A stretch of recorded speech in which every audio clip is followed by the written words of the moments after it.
Welcome back to the deep dive. So you brought us this really interesting stack of sources, all focused on the return and evolution of the Victoria's Secret fashion show, specifically looking at the 2025 show in Brooklyn. That's right. It just happened, October 15th.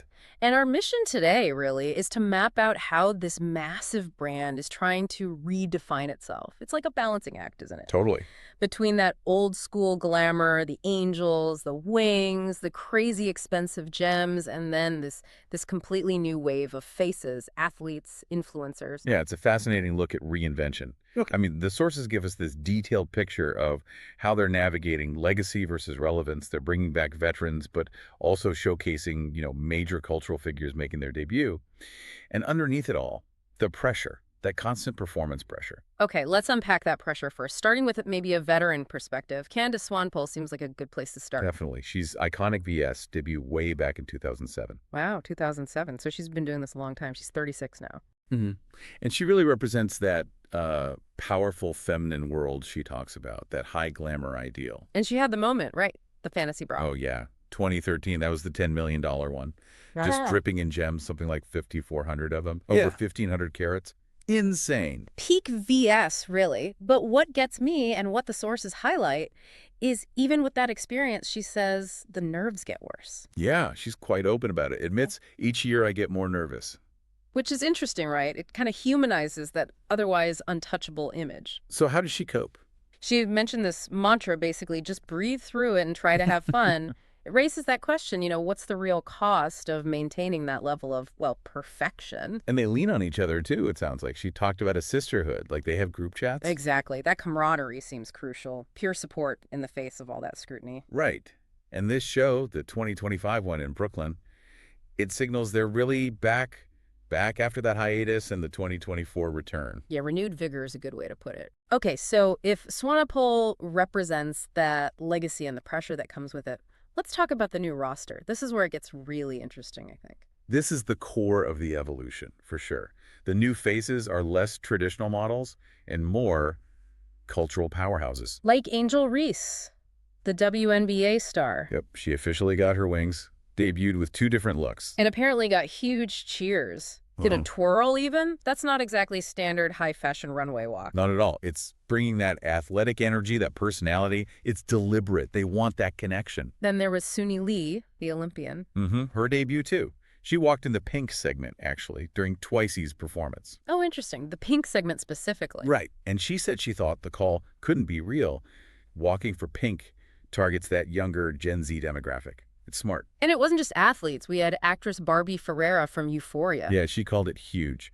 And influencer Quenlin Blackwell walked too. Said she listens to rave music to get hype. Huh, okay. So it's about bringing in people with massive existing platforms. Exactly. People who already dominate youth culture, social media.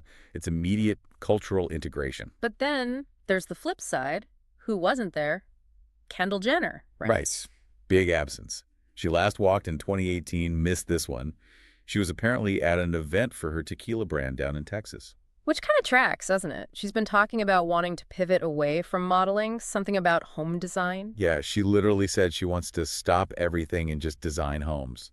Plus, she's talked about runway anxiety before having to zone out if she saw people she knew. So maybe stepping away from that intense spotlight makes sense for her. It makes you wonder, though. Are these new faces just trading one kind of pressure for another? That's the million-dollar question, isn't it? But then you have the Hadid sisters showing up strong. Right. Gigi and Bella were both back. Bella walked after dealing with her Lyme disease treatment recently, which is incredible resilience. Yeah. And Gigi. She gave this little glimpse into how life's changed. Posted about packing her daughter Kai's lunch right before the show. Oh, really? Like a normal mom moment. Totally. Minnie Mouse thermos, cartoon frog fork, the whole deal. She said the angel life is a little different nowadays. It's that calculated relatability. Supermodel, but still packing lunches. It definitely makes them seem more grounded. Okay, let's shift focus backstage. The glamour we see, it takes intense preparation. Oh, absolutely. Meticulous detail.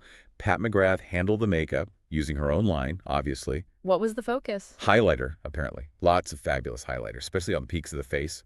She even mentioned putting it on the Cupid's bow for extra pop under the lights. And the shoes, often overlooked, but so key to the look. Custom Rene Covia, they were the official shoe partner. And the details were insane crystals, snake designs, their signature Stardust sole. On what kind of styles? Everything from mules and sandals to thigh-high boots. And get this, some heels were 105 millimeters. Whoa, that's challenging. Seriously. Which brings us back to resilience. Barbara Palvin walked on a broken foot. Wait, really? A broken foot? Yeah, she'd broken it just 4 weeks before the show. Said it was only half healed. I mean, wow. But does celebrating that kind of push through the pain thing reinforce the old perfection at all costs idea they say they're moving away from? It's a really good point. It's a definite tension there. We also saw Devin Garcia have a little wardrobe malfunction. Her wrap got caught on her shoe. Oh, no. How did she handle it? Laughed it off, bundled it up, kept walking. It got huge cheers for it. Yeah. So handling the unexpected gracefully is now part of the show, too. And that cheering section, especially the supportive partners, seems more visible now. Definitely. It's part of the narrative. Abby Champion's husband, Patrick Schwarzenegger, was there filming everything for her. He was on assignment. Pretty much. Yeah. And Dylan Sprouse, supporting Barbara Palvin, he wore yellow ribbon pins for endometriosis awareness. Oh, that's quite a statement. Yeah, she called it a subtle gift and reminded people he's the one who brought giant pet cutouts to a previous show. Huh. Okay, so the partners are definitely playing a role. Ashley Graham joked about it too, right? Yeah, she said her husband Justin Irvin feels blessed to be married to a model, acknowledging the whole surreal circus of it all. It seems like that support system is vital. Crucial for navigating the pressure, absolutely. Okay, so that pressure is immense, the preparation is intense. What about the sound? The music is always a huge part of the show. How did that reflect the evolution? Big changes there, too. It was an all-female lineup this year. Very deliberate. All female. Okay. Who performed? It was diverse. Madison Beer opened the music part wearing a pink corset and wings. Then Carol G., the Colombian star. Huge global artist. Massive. She performed in a glittering red cat suit with matching red angel wings for her finale walk. Super high energy. Nice. Any legends in the mix? Yes. Missy Elliott made her VSFS debut, performed a medley, including Work It, in this amazing all-black sparkly outfit. Missy Elliott. That's major. That definitely signals a shift beyond just current pop hits. Right. Embracing icons. But maybe the biggest music news was Twice C. The K-pop group. Yeah, they became the first K-pop group ever to perform at the VSFS. Wow, that's historic. Totally. They wore custom pink and black looks, furry boots, while models like Suni Lee walked the PK segment around them. It really shows the global reach they're aiming for now, tapping into that huge K-pop fan base. So the whole show, start to finish, was making statements. Who opened? Jasmine Tooks opened, and she was pregnant, proudly showing her baby bump in a netted dress and seashell wings. Another big moment of shifting norms. Definitely. And there were even surprise appearances on the pink carpet, like Sarah Jessica Parker. SJP, interesting. She's not someone you'd typically associate with VS historically. Exactly. Her being there feels like a sign the brand is trying to gain acceptance, maybe, in more established, sophisticated fashion circles, a bit of cultural rehabilitation. Yeah, makes sense. It really was a night packed with strategic moves. A perfect microcosm, like you said. So let's try to wrap this up. What are the big takeaways for you from these sources? The 2025 show seems defined by this blend. Extreme glamour, like the fantasy bra legacy and those intricate shoes, mixed with these really human, relatable things. The nerves Candace Swanepoel talked about, the injuries, motherhood, career changes. Yeah, I think the sources show this strategic normalization, as we called it. They're bringing in mainstream figures from sports, music, K-pop, while still giving nods to the veterans.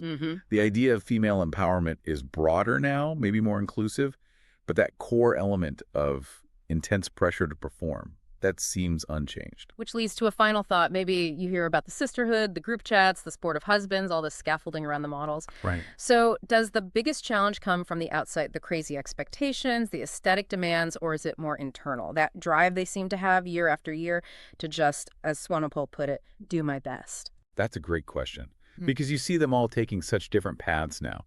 Kendall pivoting to design, Barbara walking while injured, Jasmine walking while pregnant. It suggests the angel archetype isn't one single thing anymore. It's more about how these individuals navigate their own ambitions under this incredibly bright and maybe even brighter spotlight. Yeah.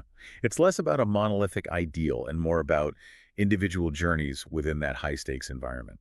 Well, that gives us a lot to think about. Thanks for joining us for this deep dive into the evolving world of the Victoria's Secret fashion show.